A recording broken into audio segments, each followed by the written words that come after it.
We're going to take a look at number 63 left guard Michael Deiter, his Senior Bowl appearances during both the practices and the game.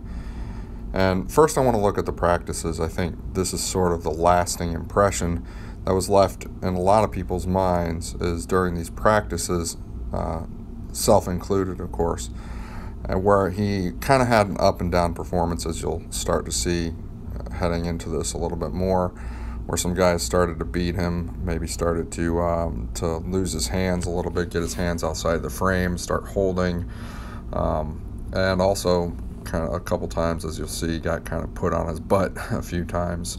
Oh, there it is right there, yep. Charles Omenihu put him straight on the ground, punched with the wrong hand, and didn't get away with it. This is something that you should probably keep in mind going forward whenever you're watching these televised Senior Bowl practices, and I fall for it as well. These pit drills are geared to help the defensive linemen. They have all the advantages in the pit drill, and they don't have a lot of these advantages during the game itself.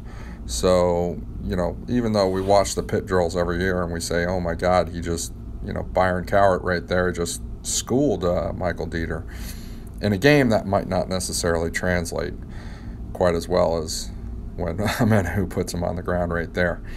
So keep that in mind. He's battling back and forth. He's showing a little bit of fight in him, and he's using his hands. Sometimes he keeps his hands and elbows inside the frame, and other times not so good. Now, this is the game itself, and I thought the game was sort of surprisingly different from the practices, and I think that that's worth noting because the game, real game conditions, all of a sudden he looks a little bit better.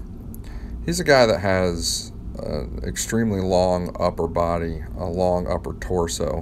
When you watch him play, he uses it as sort of ballast, like a battering ram. There's a little bit of good and a bad with this.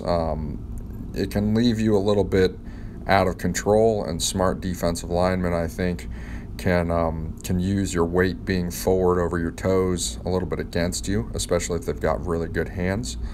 But on the other hand, it can make you formidable when you're getting that long body and those long arms all over guys, and especially Deiter here. You just notice on that play, he has a very good and well-timed punch, and he uses that punch effectively in pass protection.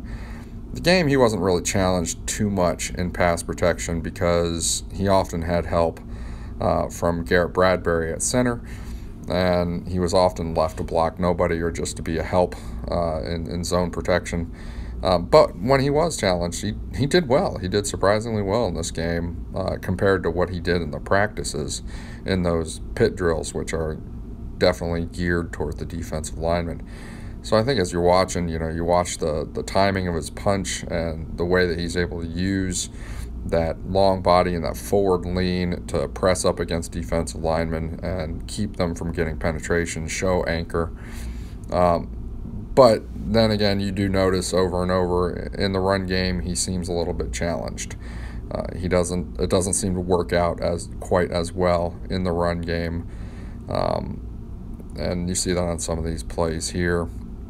I think right there you see that somebody used that forward lean of him coming out over his toes too far. They used that against him right there with their hands. They pulled him.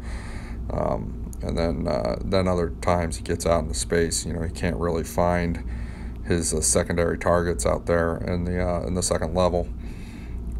But overall, if you're looking at the game, and especially if you're looking at pass protection, over and over and over again, he's doing his job. He's showing that he's a good player, from possibly a good draft pick from Miami. They picked him in the 3rd round. I thought that was a little bit too high myself. I wish we could have seen him in this game at center. That was my hope, because I watched him in 2018 at left guard. I've watched him in 2017 at left tackle, and I've watched him in 2016 when he played 10 games at center. Honestly, the most compelling that I've seen him was in 2016 when he played center. Now, he didn't play center in 2018, and that's understandable because Wisconsin has arguably the best center in college football, or at least the second best center in college football, depending on where you rank him relative to Oklahoma's guy.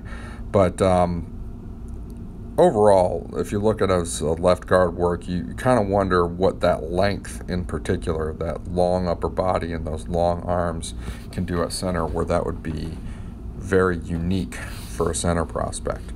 That combination of anchor and with the number of starts that he had, his intelligence, his savvy, his experience would obviously fit very well at center. But in the meantime, I think the Dolphins are going to use him at left guard, and from what we're seeing here in this game, it's not nearly as bad as what you saw in the practices. And